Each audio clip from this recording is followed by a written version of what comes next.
نبیوں کا فخر ازہر ہو گیا، اعلی حضرت کا دلارا فخر ازہر ہو گیا۔ اور بھی شعر کے ساتھ سب کی نظروں میں بہت ہی ہو گیا وہ محترم،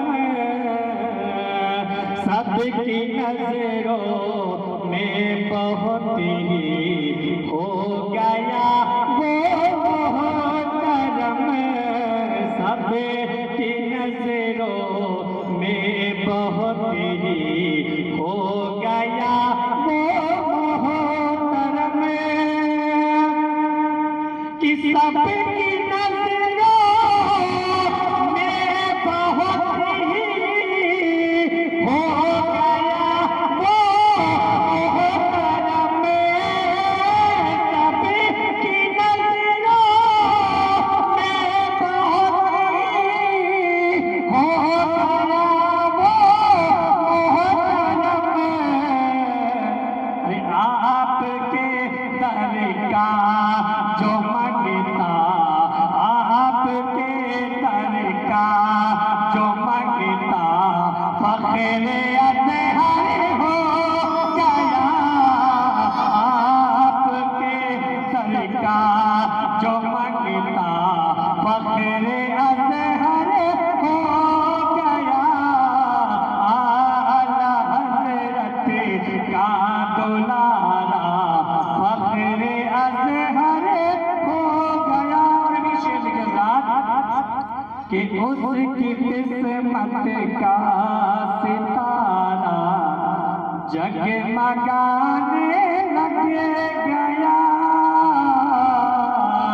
اس کی قسمت کا ستارہ جگمگانے لگ گیا، کہ اس کی قسمت کا ستارہ جگمگانے لگ گیا، اس کی قسمت کا ستارہ جگمگانے لگ گیا،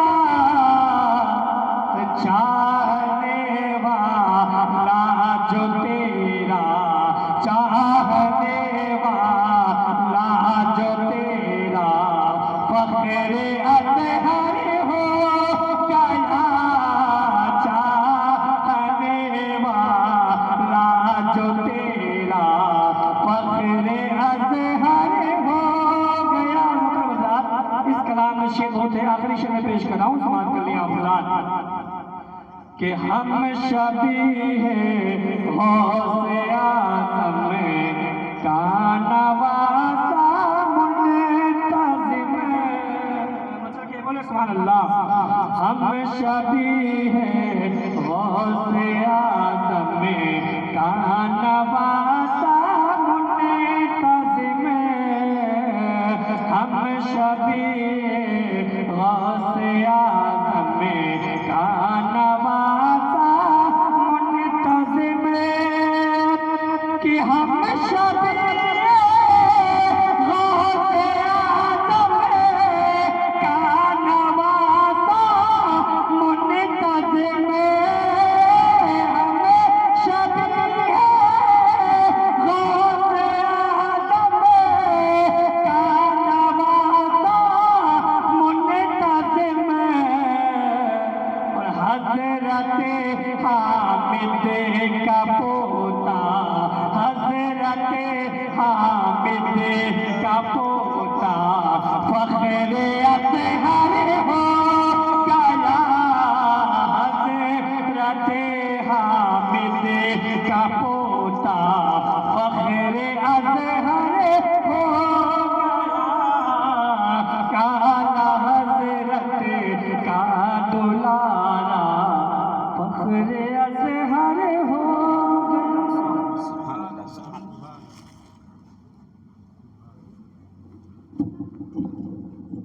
برادران ملت اسلامیہ، اگر مناسب ہو تو ادھر سامنے اور آ جائیں۔ ادھر جگہ کچھ خالی ہے، پیچھے سے ادھر تھوڑا سا آگے۔ حضرات گرامی، کافی محنت و کاوش کے ساتھ آپ اس جشن میں شرکت فرماتے ہیں، اور الحمدللہ حضور سرکار تاج الشریعہ کے وصال کے وقت ہی سے لے کر تقریباً 6 سال یہ پروگرام آپ حضرات کے علاقے میں ہو رہا ہے۔ لہٰذا آپ خوش نصیب ہیں، حضور تاج الشریعہ کا پروگرام ہر سال آپ حضرات پورے ڈالہ کے مسلمان مل جل کر اس کو مناتے ہیں، اور آپ خوش نصیب ہیں کہ حضرت علامہ مولانا مفتی محمود عالم صاحب کی بلا برکاتی پرنسپل دارالعلوم قادریہ نوریہ وہ تشریف لا چکے ہیں۔ ان کی تقریر آپ حضرات کو سماعت کرنی ہے، لہذا آپ حضرات ان کی تقریر نایاب سے آپ حضرات محظوظ ہوں۔ حضرت کے استقبال کیا جائے۔ نعرہ تکبیر، اور بلند آواز سے نعرہ تکبیر، نعرہ رسالت، مسلک اعلیٰ حضرت، جشن حضور سرکار تاج الشریعہ، جشن حضور سرکار تاج الشریعہ، نعرہ تکبیر، نعرہ رسالت۔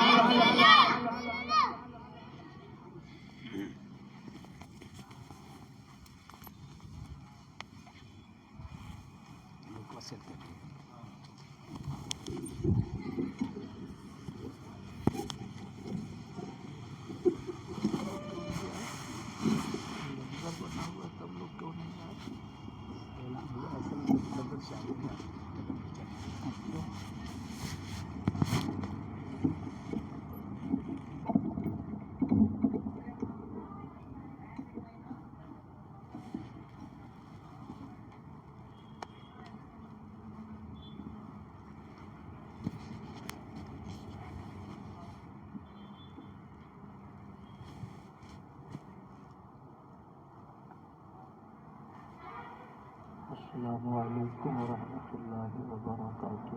وعلیکم السلام۔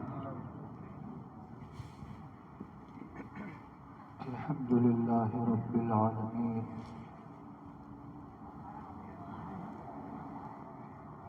والصلاة والسلام علی سید الانبیاء والمرسلین،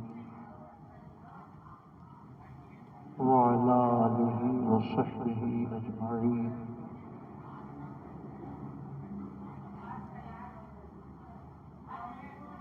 اما بعد، فاعوذ باللہ من الشیطان الرجیم، بسم اللہ الرحمن الرحیم۔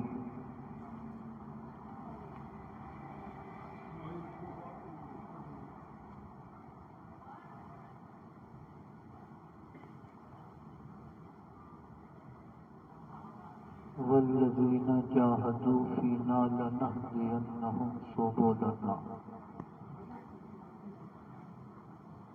آمنت باللہ، صدق اللہ مولانا العظیم، وصدق رسولہ النبی الامین الکریم۔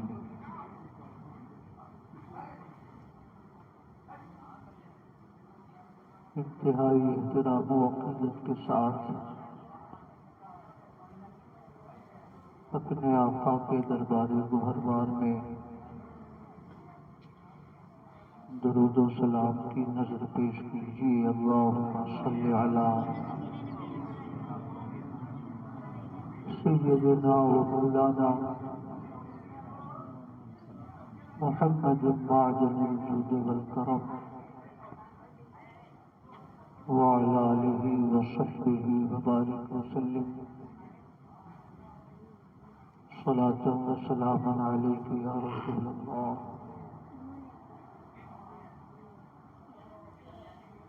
رفیقان گرامی،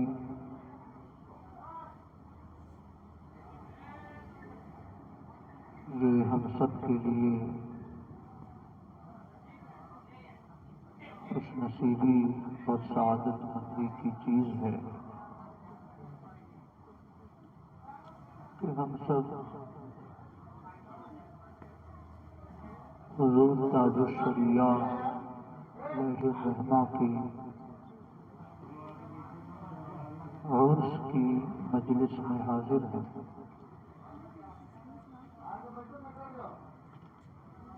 آج ہی کے دن 6 7 سال قبل حضور تاج الشریعہ اس خاکدان گیتی سے عالم جاویدانی کی طرف منتقل ہوئے تھے۔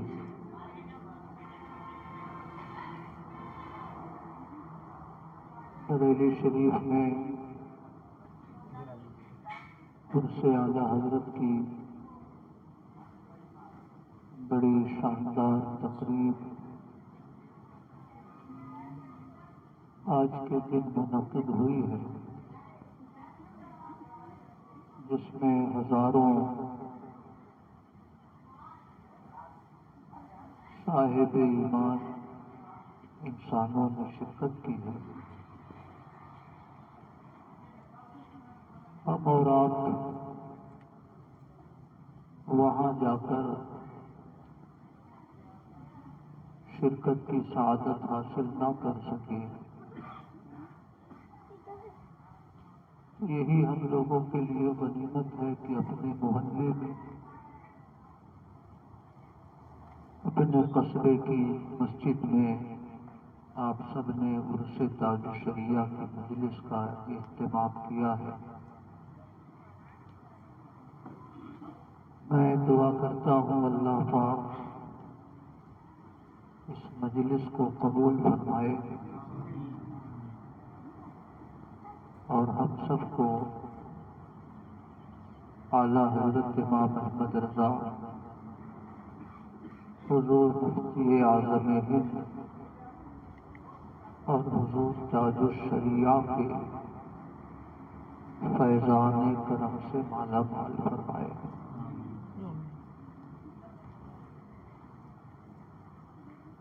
درود پاک پیش کریں۔ اللہم صلی علی سیدنا و مولانا محمد معدن الجود والکرم وعلی آلہ وصحبہ وبارک وسلم۔ صلاۃ و سلام علیک یا رسول اللہ۔ میں بہت مبارکباد پیش کرتا ہوں حضرت مولانا زبیر احمد صاحب کی خدمت میں، جنہوں نے تحریر فرمائی اور مسلسل 7-8 سال سے عرس تاج الشریعہ کی مجلس ڈالا کی سرزمین پہ منعقد کرنے کی کوشش کی۔ مجھے توقع ہے کہ آنے والے دور میں بھی انشاءاللہ یہ سلسلہ خیر جاری رہے گا اور ہم سب اپنے آقاؤں کے تذکرے سے اپنی روح کو، اپنے باطن کو سرور بخشتے رہیں گے۔ درود پاک پیش کریں۔ اللہم صلی علی سیدنا و مولانا محمد معدن الجود والکرم وعلی آلہ وصحبہ وبارک وسلم۔ صلاۃ و سلام علیک یا رسول اللہ۔ بڑی خوبصورت صلاۃ و سلام علیک یا رسول اللہ۔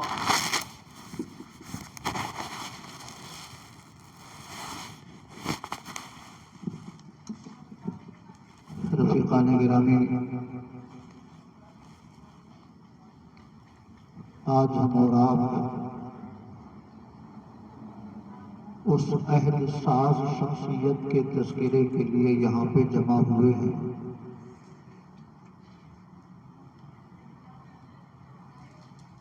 جنہیں دنیا تاج الشریعہ کہا کرتی ہے۔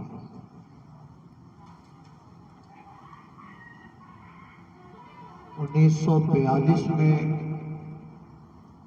آپ کی پیدائش ہوئی۔ حضور مفتی اعظم ہند کے وہ نواسے تھے۔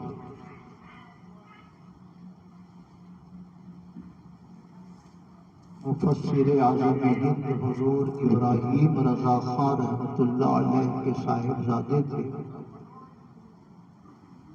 اور حضور مفتی اعظم ہند کے وہ نواسے تھے۔ 1942 میں پیدائش ہوئی اور ابتدائی تعلیم بریلی شریف میں ہی حاصل کی، پھر جامعہ ازہر مصر تشریف لے گئے اور 1965 میں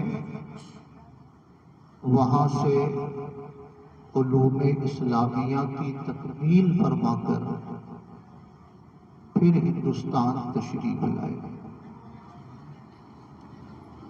1942 کی پیدائش اور 1965 میں جامعہ ازہر مصر سے فراغت، اس کا مطلب ہوا کہ صرف 23 سال کی عمر میں آپ نے علوم اسلامیہ کی تکمیل فرما لی تھی۔ علوم اسلامیہ کی تکمیل تو ہندوستان میں ہی فرما لی تھی، کیونکہ جامعہ ازہر میں کوئی ابتدائی درجات کے طلباء کا داخلہ نہیں ہوتا ہے، مگر جامعہ ازہر مصر تشریف لے گئے تو باوجود کہ وہ ہندوستان کے رہنے والے تھے، مگر وہاں آپ کی عربی زبان سن کر وہاں کے اساتذہ بھی حیرت زدہ رہتے تھے کہ ایک عجمی انسان اتنی شاندار عربی کیسے بول سکتا ہے۔ جامعہ ازہر مصر کے اساتذہ بھی آپ کے علمی کمالات کے بڑے معترف تھے۔ جو فائنل امتحان ہوا تخصص فی العلوم الاسلامیہ کا، تو اس امتحان میں جو امتحان لینے آئے انہوں نے علم کلام کے بھی کچھ سوالات کیے۔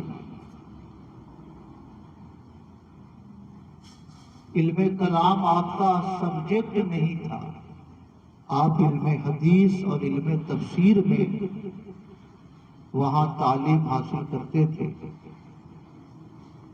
مگر جو ممتحن تھے انہوں نے علم کلام کے بارے میں کچھ سوالات کیے، تو حضور تاج الشریعہ نے علم کلام کے بھی سوالات کے جوابات بڑی آسانی سے ارشاد فرمائے۔ ممتحن نے پوچھا کہ آپ نے علم کلام کی تعلیم تو یہاں نہیں حاصل کی ہے، پھر آپ کو علم کلام پر اتنا عبور کیسے ہے؟ تو ارشاد فرمایا کہ میں نے ہندوستان میں جو تعلیمی زندگی گزاری ہے، انہی دنوں میں نے علم کلام کی چند کتابیں پڑھی تھی اور میں نے انہی کتابوں کی مدد سے آپ کے سوال کا جواب دیا ہے۔ اگر آپ اس کے علاوہ بھی کچھ سوالات کریں گے تو میں اس کا بھی جواب دینے کو تیار ہوں۔ حضور مفتی اعظم ہند جب یہ 1965 میں مصر سے فارغ ہو کر تشریف لائے تو ان کے استقبال میں حضور مفتی اعظم ہند نے شاندار جلسہ فرمایا۔ بریلی جہاں پر اعلیٰ حضرت کا مزار واقع ہے وہاں کی گلیاں سجائی گئیں، شاندار مجلس منعقد کی گئی، اور حضور مفتی اعظم ہند اکثر ارشاد فرماتے تھے کہ مجھے اپنے اس بچے سے بہت ساری امیدیں وابستہ ہیں۔ یہ جملہ آپ کی آنے والی زندگی کے کمالات کی طرف اشارہ کر رہا تھا۔ اور حقیقی معنوں میں حضور تاج الشریعہ نے حضور مفتی اعظم ہند کی امیدیں بھی پوری فرمائی، اور حضور مفتی اعظم ہند نے جو مسند علم و تدریس چھوڑی تھی، حضور تاج الشریعہ نے اسی مسند پہ بیٹھ کر بریلی سے علوم اسلامیہ کی اشاعت اور تبلیغ فرمائی۔ اعلیٰ حضرت امام احمد رضا کے چھوٹے صاحبزادے ہیں مفتی اعظم ہند۔ بڑے صاحبزادے کا نام حامد رضا خاں رحمۃ اللہ علیہ، نوجوانی میں ہی ان کا انتقال ہو گیا، 40-45 سال کی عمر میں۔ تو اعلیٰ حضرت کے علمی کمالات کا جو شہرہ ہوا وہ زیادہ تر مفتی اعظم ہند کے ذریعے ہوا، یعنی اعلیٰ حضرت امام احمد رضا کی وراثت کو حضور مفتی اعظم ہند نے دنیا میں تقسیم فرمائی، اور حضور مفتی اعظم ہند کی علمی اور روحانی وراثت کے جانشین حقیقی معنوں میں حضور تاج الشریعہ بنے۔ میں حضور مفتی اعظم ہند کی شان آپ حضرات سے بیان کرتا چلوں، کس شان کے وہ بزرگ تھے۔ بریلی شریف اعلیٰ حضرت کا عرس ہوتا تھا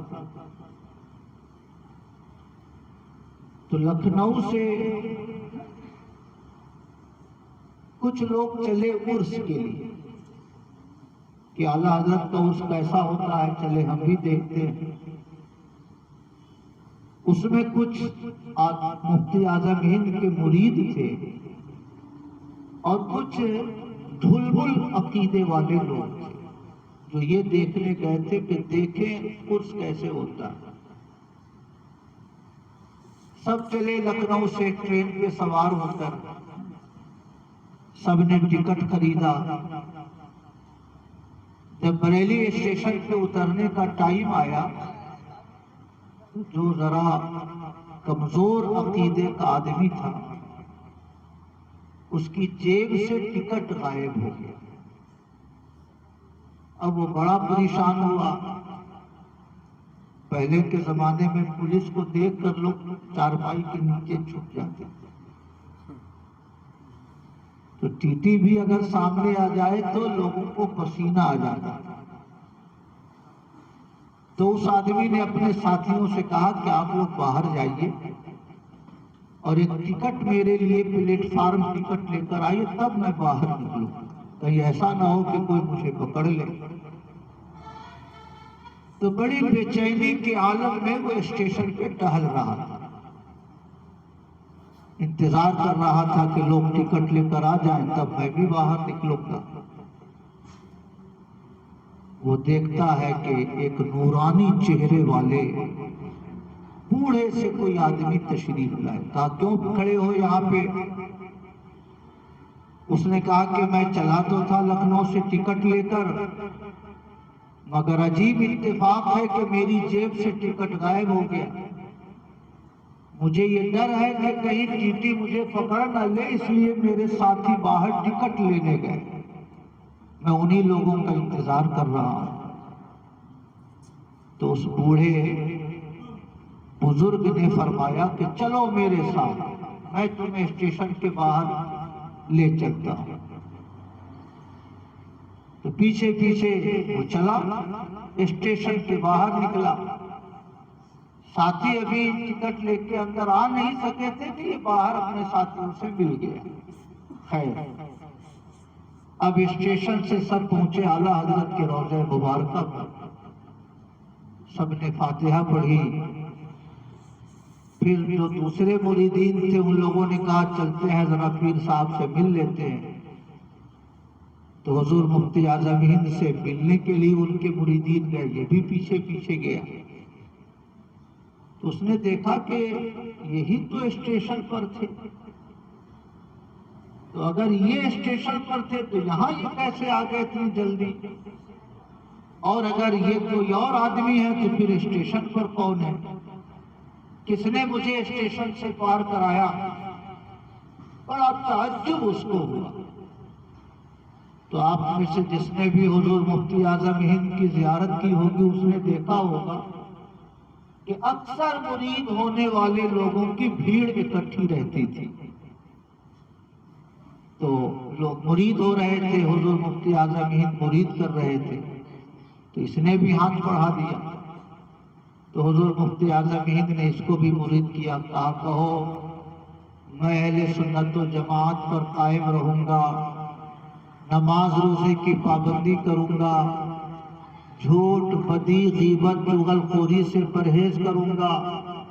جو حضور مفتی اعظم ہند کلمات سے وعدہ لیتے تھے وہ کلمات ارشاد فرمائے، اور اس کے بعد قریب بلا کر کہا کہ اسٹیشن پر جو تم نے دیکھا ہے وہ باتیں بھول جاؤ، بہت کچھ ہوتا رہتا ہے دنیا میں۔ کہیے سبحان اللہ۔ اسٹیشن والی بات بھول جاؤ، اس کا ذکر کہیں مت کرنا۔ اب وہ صحیح العقیدہ سنی مسلمان ہو گئے۔ کہا کہ اگر ان کی یہ شان ہے کہ یہ بیک وقت اسٹیشن پہ بھی رہ سکتے ہیں اور یہاں بھی بیٹھے رہ سکتے ہیں، تو پھر غوث اعظم کی شان کیا ہوگی، خواجہ اجمیری کا مقام کیا ہوگا۔ چلا تو تھا عرس دیکھنے کہ دیکھیں بریلویوں کا عرس کیسا ہوتا ہے، مگر حضور مفتی اعظم ہند کے تصرف نے اس آدمی کو صحیح العقیدہ سنی مسلمان بنا دیا۔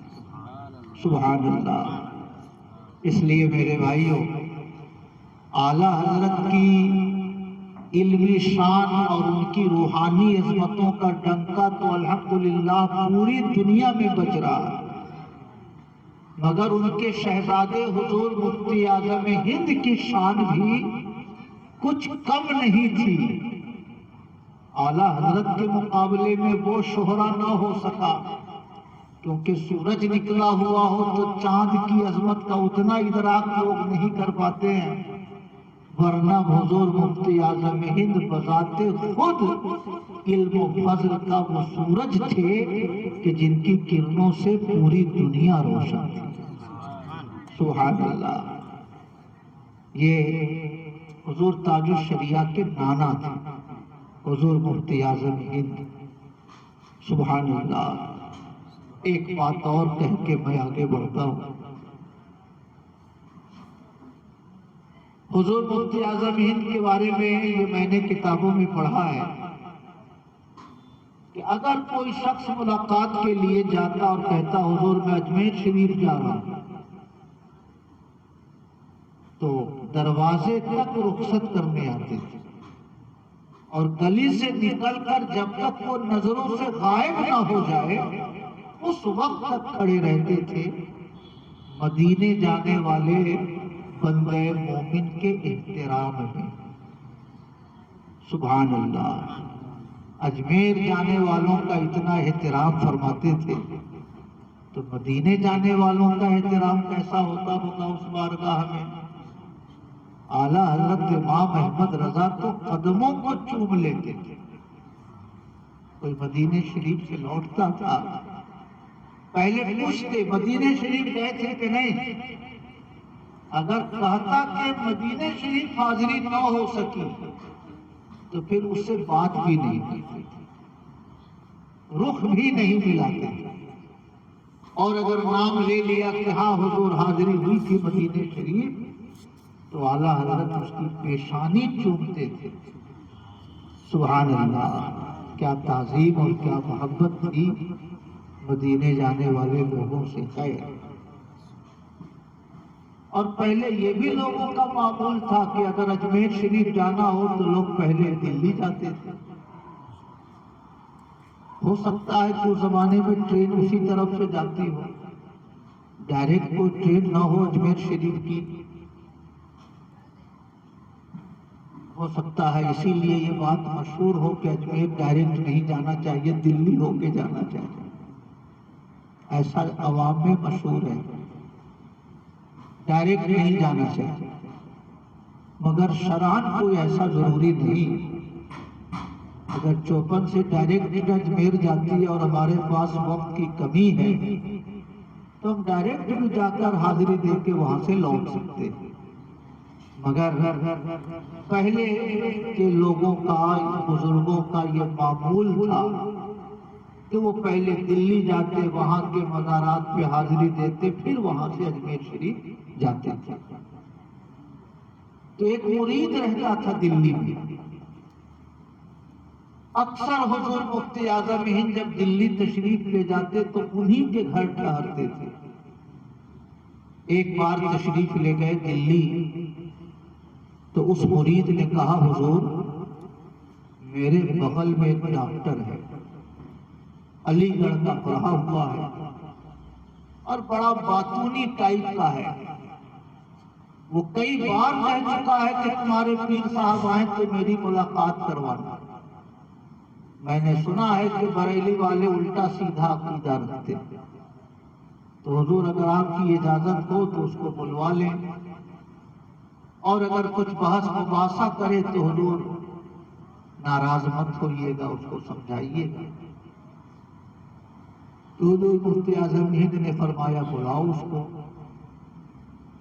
بلایا گیا ڈاکٹر کو، تو ڈاکٹر نے سوال جواب شروع کیا۔ ڈاکٹر چیر پھاڑ کا کام کرتا ہے، لیکن ڈاکٹر ہو کر اگر کوئی دینی علوم میں گفتگو شروع کر دے تو وہ آدمی کے لیے گمراہی کا سبب بن جاتا ہے۔ مستری ہو ٹریکٹر کا اور بنانے لگے کمپیوٹر تو اس کمپیوٹر کا کیا حال ہوگا، سمجھ رہے ہیں؟ یہی کام ذاکر نائک نے کیا اور یہی کام انجینئر محمد علی مرزا کر رہا ہے۔ ذاکر نائک جانوروں کا ڈاکٹر ہے، مگر دینی ادیان کا تقابل کرنے لگا، اور انجینئر محمد علی مرزا ہو سکتا ہے سول کا کسی چیز کا انجینئر ہوگا، مگر اس نے بخاری اور مسلم پر گفتگو کرنی شروع کی اور سب کو گالی دیتا ہے، ایک طرف سے سب کو گالی دیتا ہے، اشرف علی تھانوی کو، رشید احمد گنگوہی کو، امام احمد رضا کو، بلکہ وہ اتنا گستاخ ہے کہ امام اعظم ابو حنیفہ کو برا بھلا کہتا ہے، اتنا گستاخ ہے کہ غوث اعظم کی شان میں گستاخی کرتا ہے۔ اس لیے میرے بھائیوں، دین سیکھنا ہو تو دین کے عالموں سے سیکھیے۔ اگر آپ انجینئر اور ڈاکٹر کے چکر میں پڑیں گے تو ہو سکتا ہے کہ آپ فکری اعتبار سے کسی غلط راستے پہ چلے جائیں۔ خیر، وہ علی گڑھ کا پڑھا لکھا ڈاکٹر، اس نے سوال جواب شروع کیا۔ آپ لوگ کہتے ہیں کہ اللہ تعالیٰ علم غیب، اللہ تعالیٰ کو علم غیب ہے، اور اللہ کے پیغمبر کو بھی علم غیب ہے، ولیوں کو بھی علم غیب ہے، رسولوں کو بھی علم غیب ہے، یہ شرک نہیں ہے تو کیا ہے؟ جو صفت اللہ کی ہے وہ صفت اگر بندوں میں ثابت کریں گے تو شرک ہوگا۔ تو یہ کون سا عقیدہ ہے آپ لوگوں کا؟ قرآن پاک میں اللہ پاک نے فرمایا ہے عالم الغیب فلا یظہر علی غیبہ احدا، اللہ تعالی غیب جانتا ہے اور اپنے غیب پر وہ کسی کو قابو نہیں دیتا۔ جب اللہ تعالیٰ خود ہی فرما رہا ہے کہ میرے غیب پر کسی کو قابو نہیں ہے، یہ بریلی والے کی عقیدہ رکھتے ہیں کہ اللہ نے رسولوں کو بھی علم غیب دیا ہے، ولیوں کو بھی علم غیب دیا ہے، تو اس نے جو جو آیتیں اس کو یاد تھی اس نے پڑھ پڑھ کے سنانا شروع کیا اور حضور مفتی اعظم ہند سے بحث کرنے لگا۔ حضور مفتی اعظم ہند اس کی بات غور سے سنتے رہے۔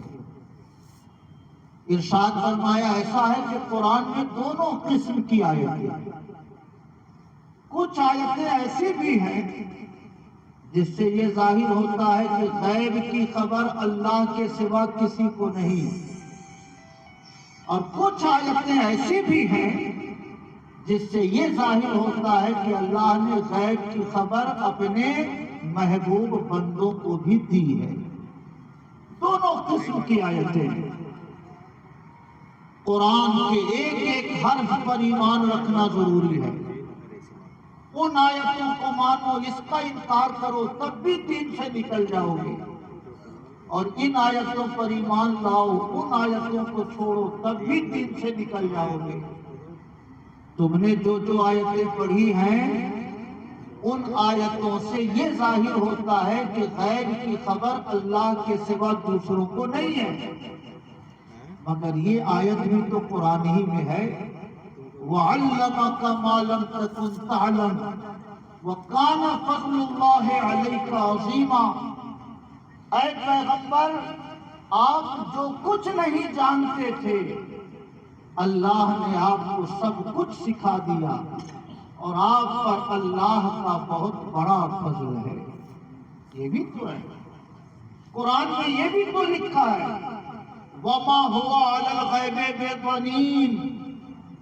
یہ پیغمبر غیب کی باتیں بتانے میں مخالفت نہیں کرتے ہیں۔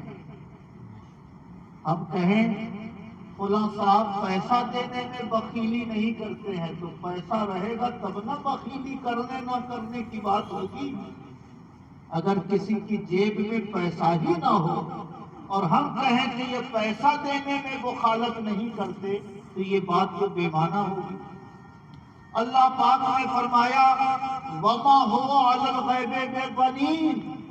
یہ پیغمبر غیب کی باتیں بتانے میں مخالفت نہیں کرتے۔ اس کا مطلب ہے کہ اللہ نے پیغمبر کو غیب کی باتیں بتائی ہیں۔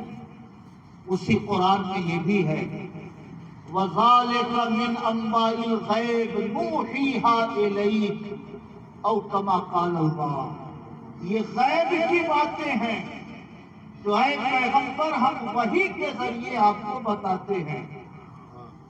تو کچھ آیتیں ایسی ہیں جن سے یہ ظاہر ہوتا ہے کہ غیب کی خبر اللہ کے سوا کسی کو نہیں، اور کچھ آیتیں ایسی ہیں جس سے یہ ظاہر ہوتا ہے کہ غیب کی خبر اللہ نے اپنے رسولوں کو، اپنے محبوب بندوں کو دی ہے۔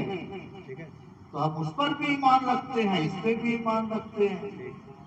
جن آیتوں میں یہ لکھا ہے کہ غیب کی خبر اللہ کے سوا کسی کو نہیں، اس کا مطلب یہ ہے کہ ذاتی طور سے غیب کو جاننا یہ اللہ کی شان ہے۔ اللہ بغیر کسی کے بتائے غیب کو جانتا ہے۔ اس کا علم ذاتی ہے، اس کا علم کسی کے دینے سے نہیں ہے، اس کا علم محدود نہیں، غیر متناہی ہے۔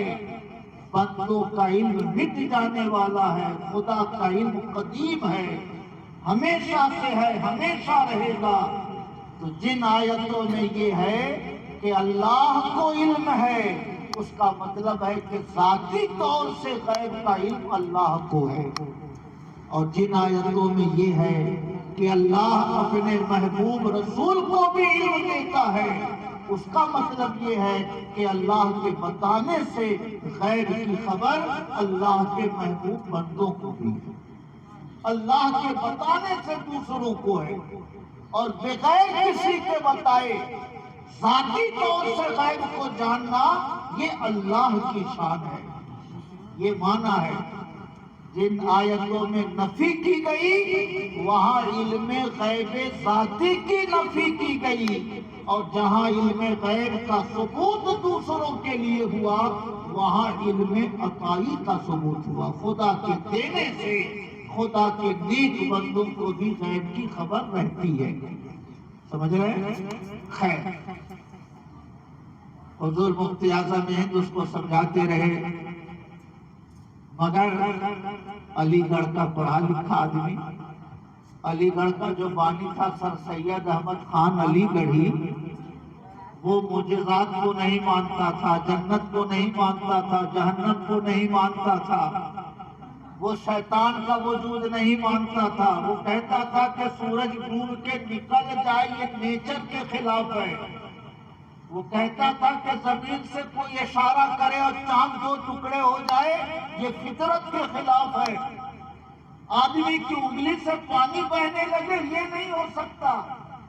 تو جو بانی ہے علی گڑھ کا وہ معجزات کا منکر تھا، تو جو وہاں پڑھنے والے لڑکے ہوتے ہیں وہ علماء کے منکر ہوتے ہیں۔ علی گڑھ والے کسی عالم کو گھاس نہیں ڈالتے۔ خیر، حضور مفتی اعظم ہند سمجھاتے رہے اس کو، مگر ڈاکٹر نے کہا نہیں، یہ آپ ادھر سے ادھر کر رہے ہیں، یہ مطلب نہیں ہے اس کا۔ اب حضور مفتی اعظم ہند نے فرمایا سنو، میری 2-3 باتوں کا جواب دے دو، پھر تمہاری جو مرضی وہ فیصلہ کرنا۔ کہا کہیے۔ تو حضور مفتی اعظم ہند نے فرمایا سنو، ایک نوجوان ہے جس کے ماں باپ بوڑھے ہو چکے ہیں، مگر وہ نوجوان اپنے بوڑھے ماں باپ کو اپنے وطن میں چھوڑ کر دلی رہنے لگا ہے، اور اب وہ اپنے بوڑھے ماں باپ کی کوئی خیر خبر نہیں لیتا۔ بتاؤ، جو بیٹا بڑھاپے میں جو نوجوان بیٹا بڑھاپے میں ماں باپ کو بے سہارا چھوڑ دے وہ نوجوان کیسا ہے؟ اس کے بدن میں تھوڑی کپکپی پیدا ہوئی۔ کہا کہ حضور اگر ایسا ہے تو بہت غلط ہے، بوڑھے ماں باپ کو چھوڑ دینا یہ مروت کے خلاف ہے۔ حضور مفتی اعظم ہند نے فرمایا میری ایک بات کا اور جواب دو۔ وہی نوجوان، اس کا ایک اپاہج بیٹا ہے جو خود سے چل نہیں سکتا، خود سے کھا نہیں سکتا۔ اس نوجوان نے اپنے بوڑھے ماں باپ کو بھی گھر پہ چھوڑا اور اپنے اپاہج بیٹے کو بھی گھر پہ چھوڑ رکھا ہے، نہ ماں باپ کی خبر لیتا ہے نہ اپنے اپاہج بیٹے کی خبر لیتا ہے۔ بتاؤ، جو باپ اپنے معذور بیٹے کو چھوڑ کر دوسرے شہر میں رہنے لگے وہ باپ کیسا ہے؟ یہ معاملہ بھی اسی ڈاکٹر کا تھا۔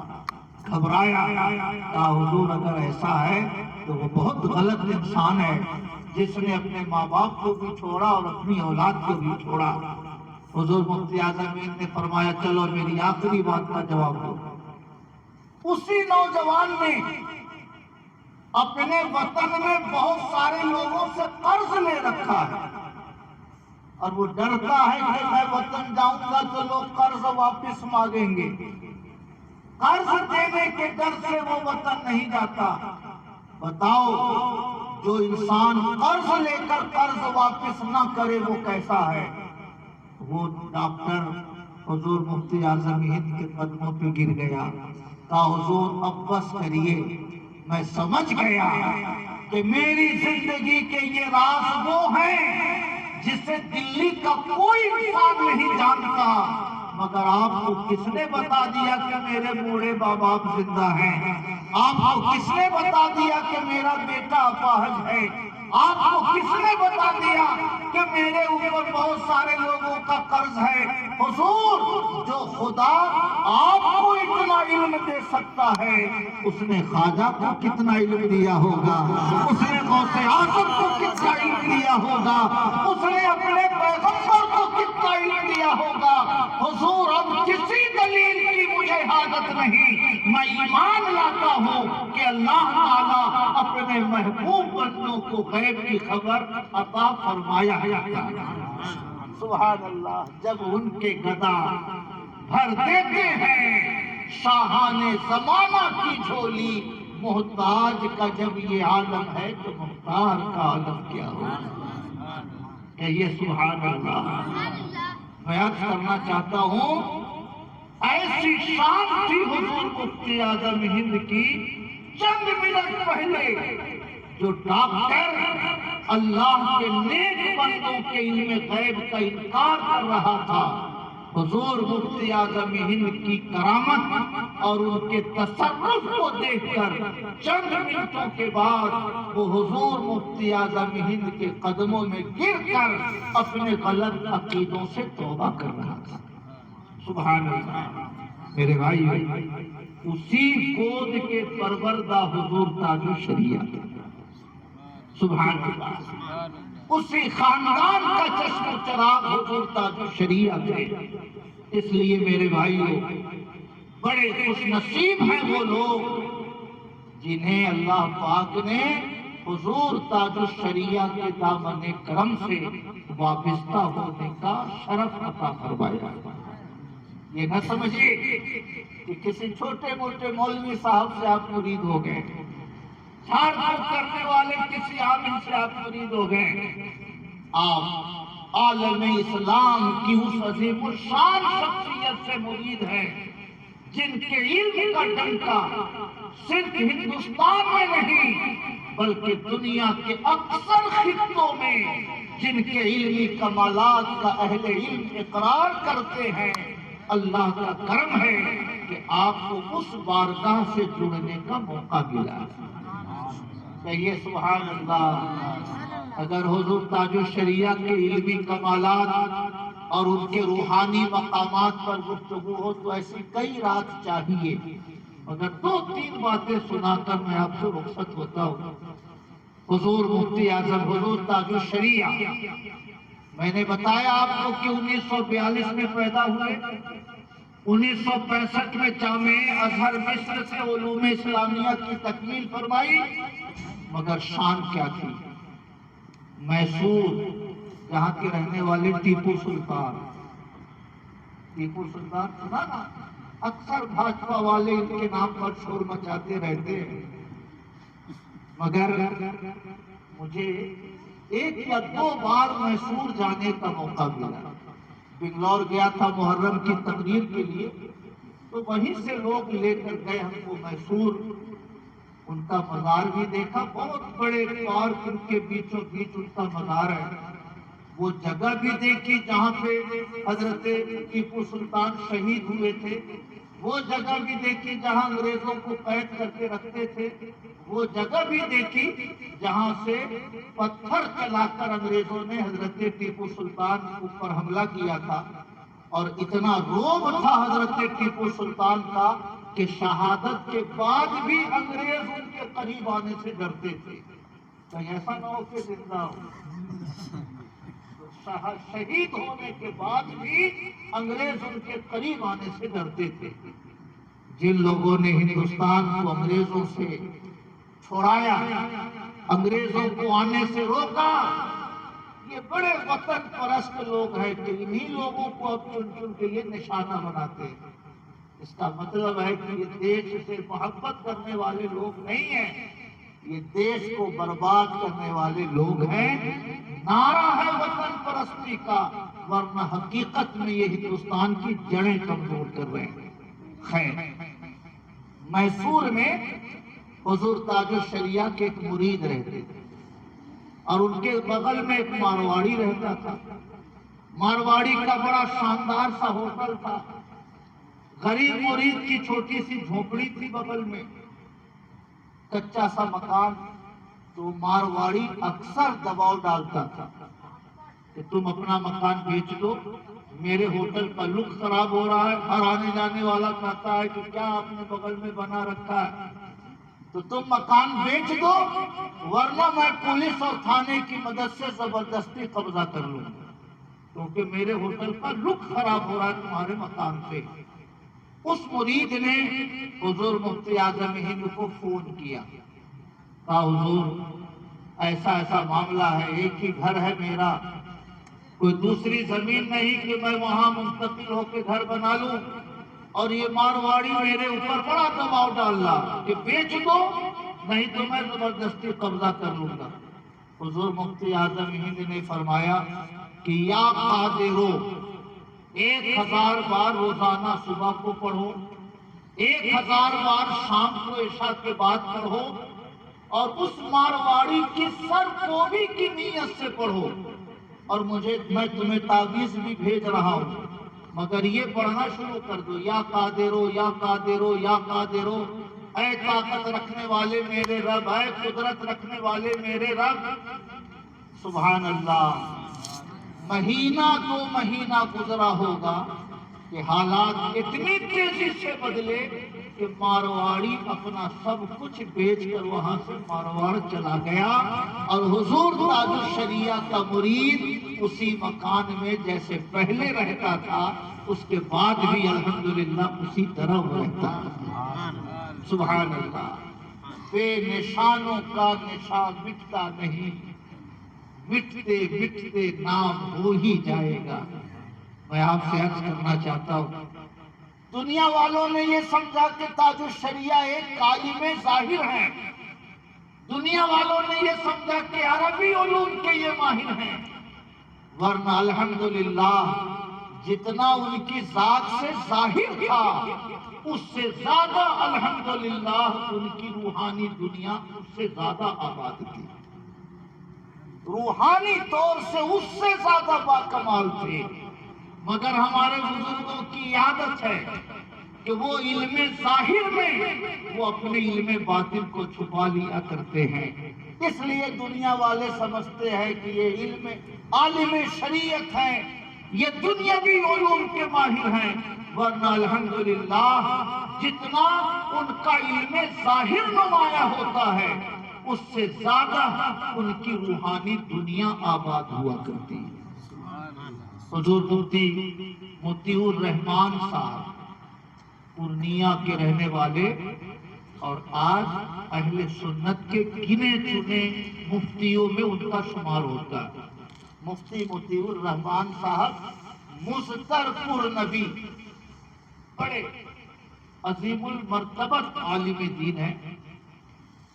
وہ لکھتے ہیں حضور تاج الشریعہ کے وصال کے بعد جب انہوں نے ایک مضمون لکھا اس میں لکھا کہ آج سے 15-20 سال پہلے حضور مفتی اعظم ہند کا وصال 1983 میں ہوا، اور 1983 میں ہی میں نے پڑھنا شروع کیا، سمجھ رہے، چھوٹا سا تھا، اسی طرح کا بچہ تھا۔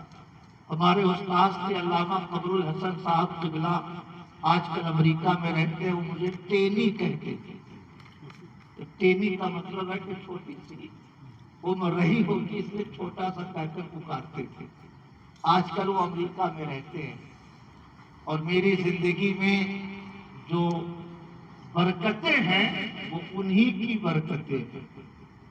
جب میں نے اولا میں اعدادیہ پڑھ کر میں اولا میں پہنچا، فارسی کتابیں شروع ہوئی تو فرمایا کہ اب تم مجھ سے اردو میں بات نہیں کرو گے، جو بھی سوال کرنا ہوگا مجھ سے تم فارسی میں پوچھو گے، میں فارسی میں تم کو جواب دوں گا۔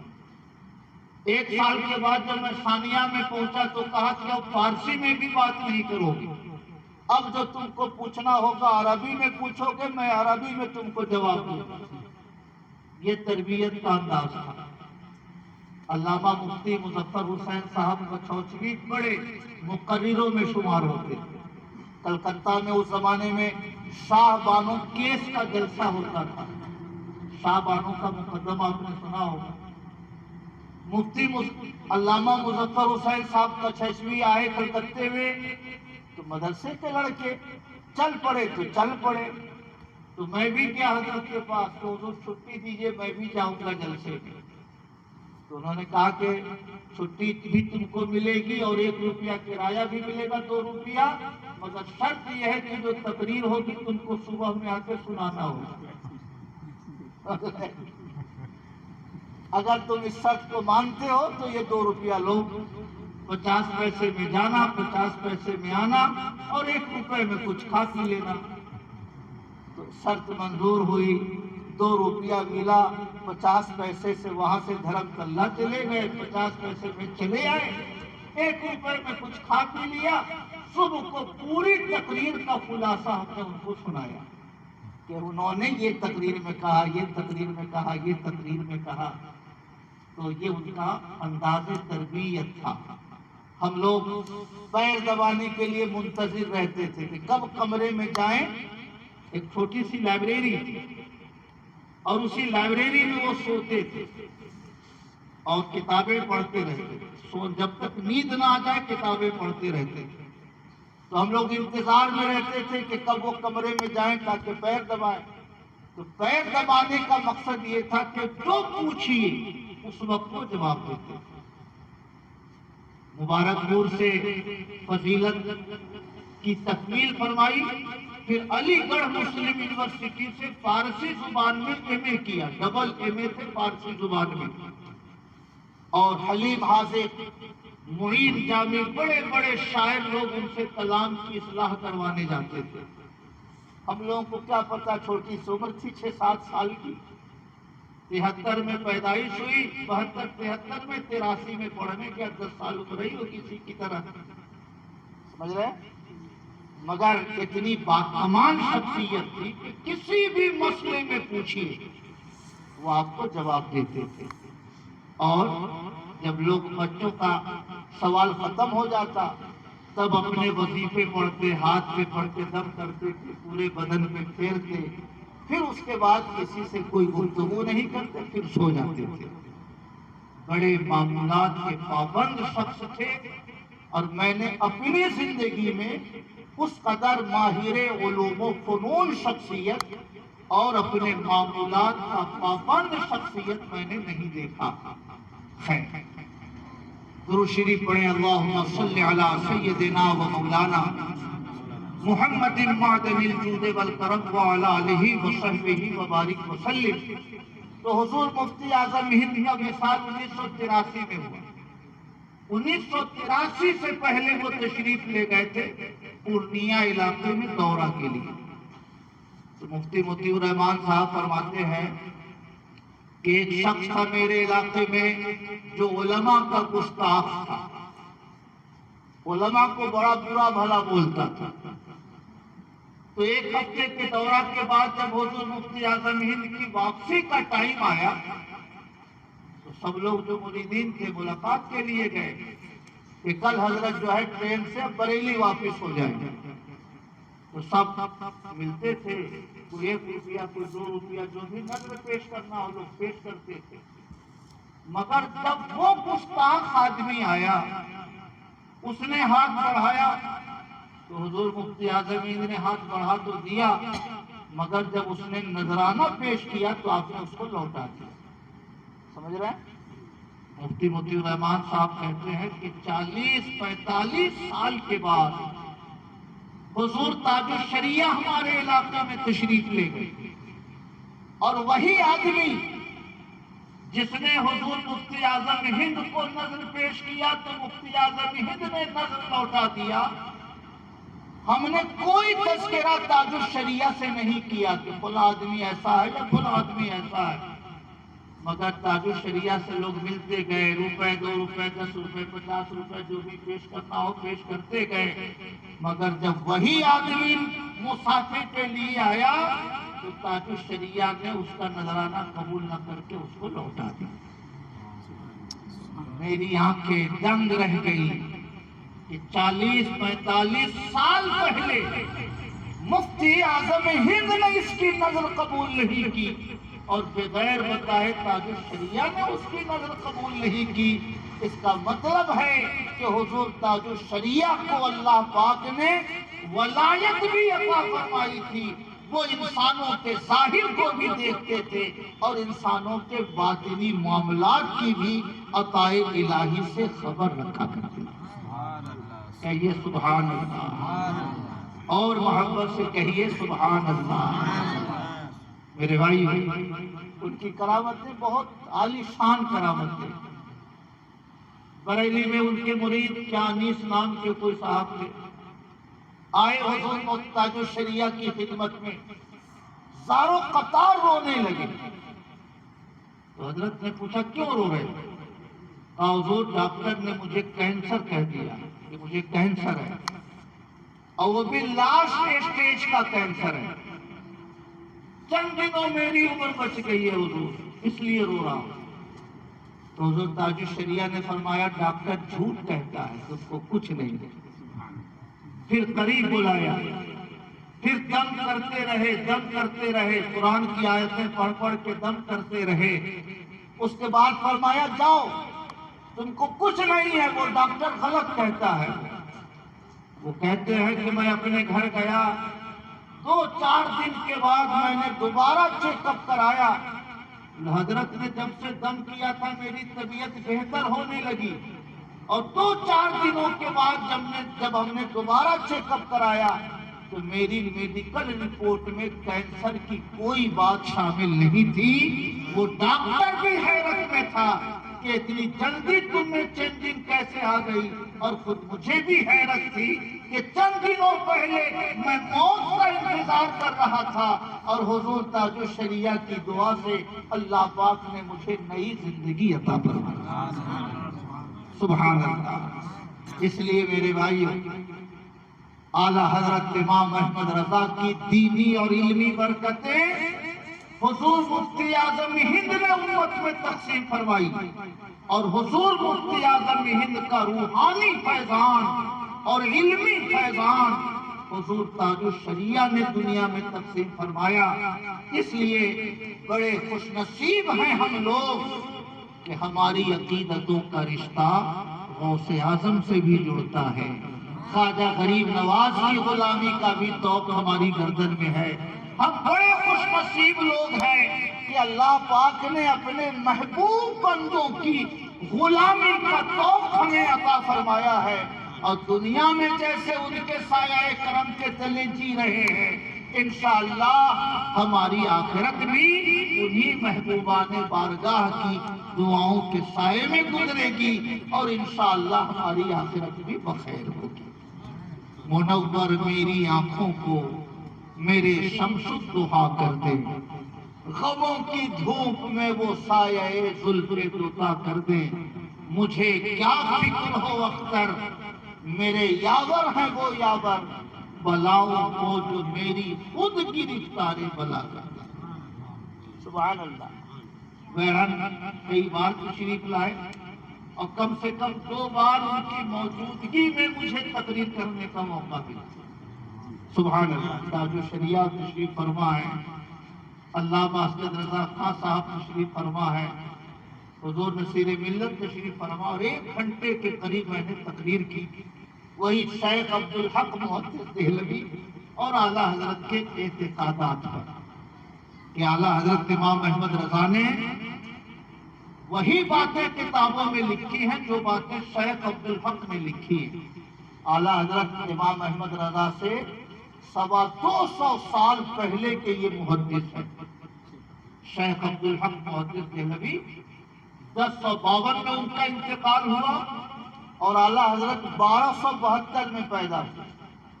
1272 سے 1052 مائنس کیجئے تو 220 سال کا فرق ہے. اعلیٰ حضرت کے پیدا ہونے سے 2 سنچری پہلے شیخ عبدالحق دنیا سے تشریف لے گئے. 550 صفحے کی کتاب ہم نے لکھی ہے, مگر 100 پیس بھی خریدنے والے نہیں مل پائے.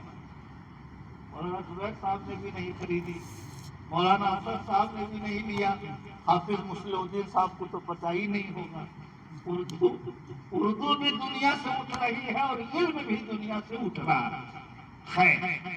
یہ میرے لیے بڑی خوش نصیبی ہے کہ حضور تاج الشریعہ کی موجودگی میں 1 گھنٹے تقریر ہم نے ویڑھن میں کی اسی عنوان پر ہے.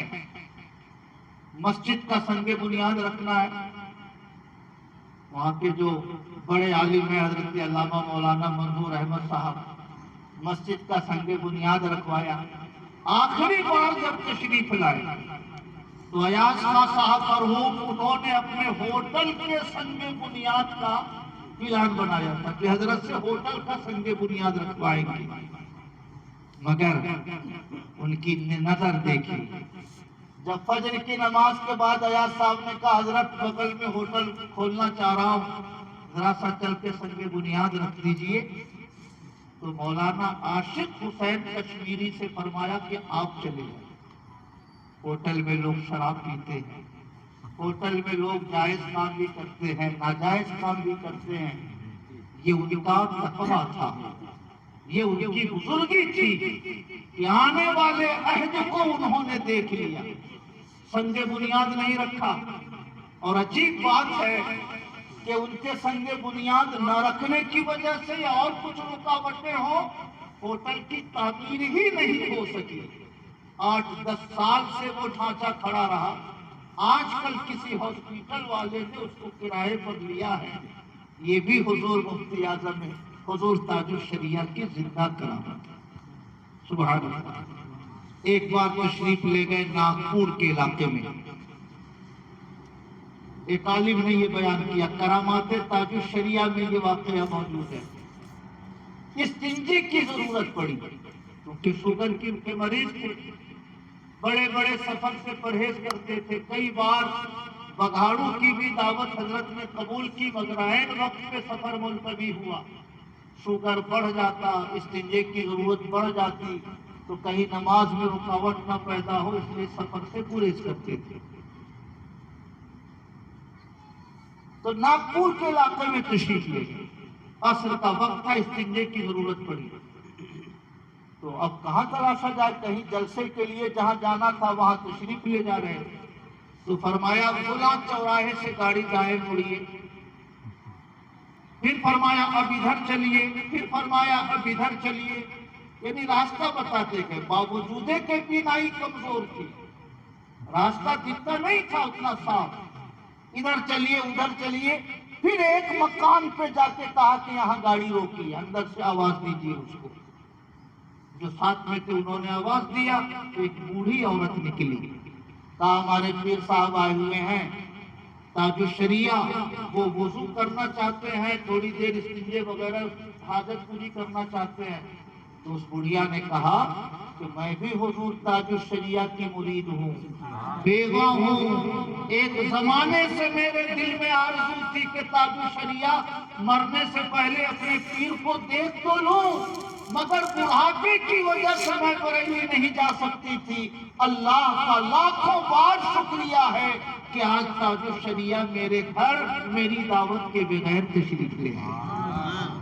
سبحان اللہ۔ کہاں ناگپور، کہاں کی سڑکیں، کہاں کا وہ جنگل، کہاں بڑھیا کا مکان، راستہ بتاتے بتاتے حضور تاج الشریعہ اس بڑھیا کے دروازے پہ گاڑی رکواتے ہیں۔ اس کا مطلب کیا ہوا؟ منور میری آنکھوں کو شہے شمس الضحیٰ کر دیں۔ آقا نے ان کی نگاہ ولایت کو اتنا روشن کر دیا تھا کہ الحمدللہ دنیا کے کسی بھی گوشے میں ان کا مرید ہو مگر اپنی نگاہ ولایت سے اپنے مریدوں کو دیکھا کرتے تھے۔ سبحان اللہ۔ منور میری آنکھوں کو میرے شمس الضحیٰ کر دے۔ آنکھ کی پریشانی اکثر رہتی تھی، ساؤتھ افریقہ تشریف لے گئے، پریشانی بڑھ گئی، ڈاکٹروں نے کہا کہ آپریشن کرنا پڑے گا، تقویٰ کی شان کیا تھی، آپریشن کرنا پڑے گا۔ تشریف لے گئے ہاسپٹل میں، ڈاکٹر نے کہا کہ ہم اس کو سن کرنا چاہتے ہیں، بے ہوشی کا انجیکشن دینا چاہتے ہیں۔ فرمایا نہیں، فرمایا ہم تو فلاں دوا سے سن کم سے کم کر لیں تاکہ آپ کو تکلیف نہ ہو آپریشن میں، مگر حضور مفتی اعظم ہند کبھی انجیکشن نہیں لیتے تھے تو اس میں اسپرٹ لگایا جاتا ہے۔ حضور حافظ ملت انگریزی دوا نہیں کھاتے تھے کیونکہ اس میں الکوہل ملایا جاتا ہے۔ ہمارے آقاؤں کی شان بڑی اونچی تھی، ہے نا؟ اب تو دنیا میں چراغ لے کے تلاشیے تو شاید کوئی ایسا آدمی ملے جو انگریزی دوا نہ کھاتا ہو، مگر حضور مفتی اعظم ہند انجیکشن نہیں لیتے تھے کہ وہ اسپرٹ لگائے گا، اور اسپرٹ یہ شراب کی قسم ہے، اپنے بدن پہ وہ شراب نہیں ملوانا چاہتے۔ تو ڈاکٹر نے کہا کہ حضور بڑا آپریشن ہے، بغیر سن کیے ہوئے، بے ہوش کیے ہوئے کیسے ہوگا؟ تو حضور تاج الشریعہ نے فرمایا کہ تم آپریشن کرو، تم اپنا کام کرو، میں اپنا کام کرتا ہوں۔ ویسے ہی لیتے ہیں بستر پر، نہ بے ہوش کیا گیا، نہ آنکھ کو سن کیا گیا، اور ہوش و حواس کے عالم میں حضور مفتی اعظم ہند قصیدہ بردہ پڑھ رہے ہیں، کبھی درود پڑھ رہے ہیں، کبھی قرآن کی تلاوت کر رہے ہیں، 4 گھنٹے میں وہ آپریشن مکمل ہوا اور بغیر بے ہوشی کا انجیکشن دیے ہوئے حضور تاج الشریعہ آرام سے 4 گھنٹے تک آپریشن کی تکلیف کو برداشت کرتے رہے اور احساس نہیں ہوا، کیونکہ اپنے مولا کی یاد میں وہ اتنے گم تھے کہ دنیا اور ما فیہا سے وہ بے خبر ہو چکے۔ کہیے سبحان اللہ۔ نور میری آنکھوں کو میرے شمس الضحیٰ کر دیں، غموں کی دھوپ میں وہ سایہ زلف دوتا کر دیں۔ اور سبحان اللہ، مجھے کیا فکر ہو اختر، میرے یاور ہے وہ یاور، مجھے کیا فکر ہو اختر، میرے یاور ہے وہ یاور، بلاؤں کو جو میری خود گرفتار بلا کر، بلاؤں کو جو میری خود گرفتار بلا کر دے۔ اللہ پاک اس مجلس کو قبول فرمائے، ہم سب لوگوں کو اپنے نیک بندوں کے فیضان سے مالا مال فرمائے۔ میرے بھائیوں، پیر سے مرید ہو گئے اور کام ختم، اس چکر میں مت رہیے گا۔ سمجھ رہے ہیں؟ جب بھی ہم ڈالا سے گزرے، عرفان بھائی پان لے کے بس اسٹینڈ پہنچ جائیں، جب بھی گزرے ایک بوتل پانی لے کے پہنچ جائیں، تو یہ دنیا میں کہیں بھی رہیں گے مگر ڈالا سے ہم گزریں گے تو عرفان صاحب کی یاد ہم کو آئے گی، ہوگی نا؟ کیوں؟ اس لیے کہ ایک تعلق قائم ہے، ایک رشتہ قائم ہے۔ تو دنیا والوں کو گفٹ دیجئے تو وہ خوش ہوتے ہیں، اور آخرت والوں کو ثواب پہنچائیے تو خوش ہوتے ہیں۔ آخرت والوں کو ثواب پہنچائیے تو خوش ہوتے ہیں۔ اس لیے میرے بھائیو، مرید ہونا سعادت کی چیز تو ہے ہی، مگر روزانہ کی عادت بنائیے، فجر کی نماز پڑھیے، فجر کی نماز کے بعد جو سورتیں یاد ہوں ان سورتوں کی تلاوت کیجیے، شجرہ پڑھیے، اور اپنے پیروں میں سے جن کا نام یاد ہو، ماں باپ کو، بھائی بہن کو، دادا دادی کو، سب کو نام بنام ثواب پہنچائیے۔ اگر اپنے بزرگوں کی بارگاہ میں ثواب پہنچاتے رہیے گا تو ان کا روحانی فیضان آپ کے اوپر ہمیشہ سایہ پکڑ رہے گا۔ سبحان اللہ۔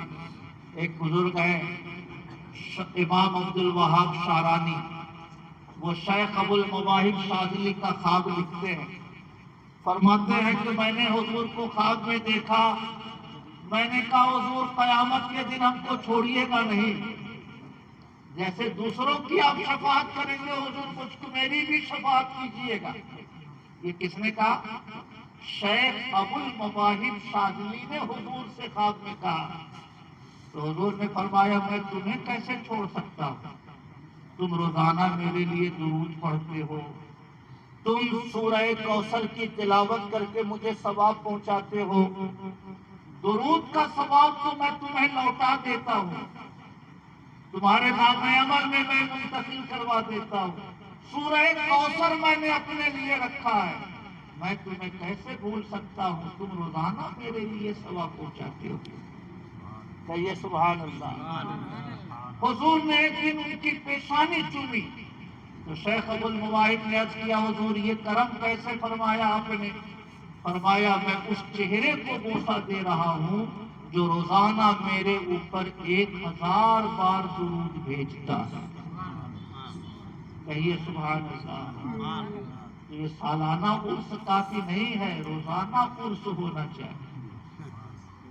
یہ سالانہ عرس کافی نہیں ہے، روزانہ عرس ہونا چاہیے۔ جس سے بھی مرید ہیں آپ، کوئی بھی صحیح العقیدہ پیر آپ کے ہیں، آپ ان کی روح کو ثواب پہنچائیے۔ وہی پیر بزرگوں کے فیضان کا ذریعہ بن کر آپ کے لیے سعادت اخروی اور سعادت دینی کا انشاءاللہ ذریعہ بنے گے، ہے نا؟ روزانہ کی عادت ڈالیے۔ فجر کی نماز پڑھ کے جو خیمے لے کے گھومنے لگتے ہیں روڈ پر، یہ عادت بند کریے۔ 5:30 بجے 5:15 بجے سورج نکلتا ہے، 5 بجے نماز ہوتی ہے، 5 بجے نماز پڑھ کے اپنی جگہ مت چھوڑیے، وہیں پہ بیٹھے رہیے، جو یاد ہو، درود شریف، قل هو اللہ احد، سورہ فاتحہ، لا الہ الا اللہ، جو یاد ہو پڑھتے رہیے۔ اور جب سورج نکل جائے تو 15 منٹ کے بعد 2 رکعت نماز اشراق پڑھ لیجیے، اپنے ماں باپ کے لیے دعا کر لیجیے، پھر اپنے کام دھندے کے لیے نکلیے۔ آقا فرماتے ہیں جو فجر کی نماز جماعت سے پڑھے، پھر اپنی جگہ بیٹھ کر اللہ کا ذکر کرتا رہے یہاں تک کہ سورج نکل جائے، پھر 2 رکعت نماز پڑھ کے لوٹے، تو رجع بحجۃ و عمرۃ، وہ ایک حج اور ایک عمرے کا ثواب لے کر وہ گھر لوٹا کرتا ہے۔ سبحان اللہ، رجع بحجۃ وعمرۃ تامۃ، کامل ایک حج اور کامل ایک عمرے کا ثواب لے کر وہ اپنے گھر کو لوٹا کرتا ہے۔ کہیے سبحان اللہ۔ وہ تو نہایت سستا سودا بیچ رہے ہیں جنت کا، وہ تو نہایت سستا سودا بیچ رہے ہیں جنت کا، ہم مفلس کیا مول چکائے، اپنا ہاتھ ہی خالی ہے۔ تو میں دعا کرتا ہوں کہ اللہ پاک ہم سب کو غوث اعظم کی سچی غلامی عطا فرمائے، خواجہ غریب نواز کی غلامی کا ذوق ہم سب کو نصیب فرمائے، اور اللہ پاک ہم سب کو اعلیٰ حضرت حضور مفتی اعظم ہند اور حضور تاج الشریعہ، حضور احسن العلماء، حضور حافظ ملت اپنے ان صالح بندوں کے نقش قدم پر چلنے کی بھی توفیق عطا فرمائے، اور ان کی بارگاہوں میں خراج عقیدت پیش کرنے کی بھی توفیق اللہ پاک ہم سب کو عطا فرمائے۔ اللہ پاک اس مجلس کو قبول فرمائے۔ 1 گھنٹہ میں نے آپ کا وقت لیا ہے، مگر آپ کے لیے نقصان کا یہ وقت نہیں ہے۔ عند ذکر الصالحین تنزل الرحمہ، جہاں اللہ کے نیک بندوں کا ذکر ہوتا ہے وہاں اللہ کی رحمت برستی ہے۔ یہ رحمت ہی تو ہے، گھر ہوتے تو ٹی وی دیکھ رہے ہوتے، گھر ہوتے تو IPL دیکھ رہے ہوتے، گھر ہوتے تو موبائل میں خبریں سن رہے ہوتے۔ یہ اللہ کی رحمت ہی تو ہے جو ان ساری بلاؤں سے محفوظ ہیں، یہاں بیٹھ کر اللہ کا ذکر سن رہے ہیں، اللہ کے صالح بندوں کا ذکر سن رہے ہیں۔ اس لیے میرے بھائی کلمہ شریف پڑھیے 1000 بار کم سے کم، تاکہ دل میں نور ایمان روشن ہو۔ درود شریف پڑھیے کم سے کم 500 بار، صلی اللہ علیہ یا رسول اللہ، الصلاۃ والسلام علیک یا رسول اللہ، تاکہ گنبد خضرا کا فیضان آپ پر برسے۔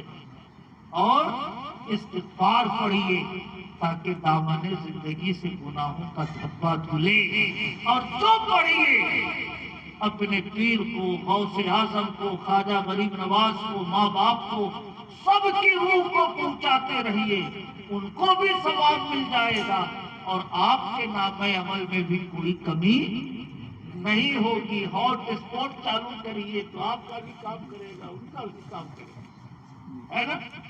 اس لیے اپنے مرحومین کی روحوں کو روزانہ ثواب پہنچائیے، آپ کا بھی نامہ عمل بڑھتا رہے گا، اور ان مرحومین کی بھی توجہ، ان کی دعائیں اور ان کا فیضان روحانی آپ کے اوپر برستا رہے گا۔ اللہ پاک اس مجلس کو قبول فرمائے، اور ہم سب کو اللہ پاک عمل خیر کی توفیق عطا فرمائے۔ میں پھر ایک بار مبارکباد دیتا ہوں مولانا زبیر صاحب کو، کچھ کیا ہو کہ نہ کیا ہو، مسجد آباد کر دی ہے نا؟ ایسا امام آپ کو نہیں ملے گا کہ خود ہی سے جا کے تنخواہ وصول کرے، ہم سے تو قیامت تک نہیں ہوگا۔ سوچ رہے ہیں ہم سے قیامت تک نہیں ہوگا۔ ان کا احسان ہے ڈالا والوں پر کہ آج الحمدللہ 27 سال سے جب یہ آئے تو اسی سال ہم بھی بگاڑو آئے، 27 سال ہم کو بھی ہو گئے۔ ہے اللہ پاک ان کو عمر دے، ان کو صحت عافیت سے رکھے، اور آپ سب کو بھی اللہ پاک دین کی توفیق دے، نمازوں کی توفیق دے، اپنے نیک بندوں کے نقش قدم پر چلنے کی توفیق دے۔ اور جو سب سے ضروری دعا ہے کہ اللہ پاک ہمارے نوجوان بھائیوں کو ذاکر نائک اور انجینئر محمد علی مرزا کے کورونا وائرس سے اللہ پاک بچائے۔ سب سے خطرناک وائرس آج کل انہی لوگوں کا ہے جو آدمی کو بزرگوں کا بھی گستاخ بنا رہا ہے اور آدمی کے دین اور ایمان کو بھی چھین رہا ہے۔ اللہ پاک دنیا کے فتنوں سے ہم تمام اہل ایمان کی حفاظت فرمائے۔ کھڑے ہو کر صلاۃ و سلام پیش کیجیے۔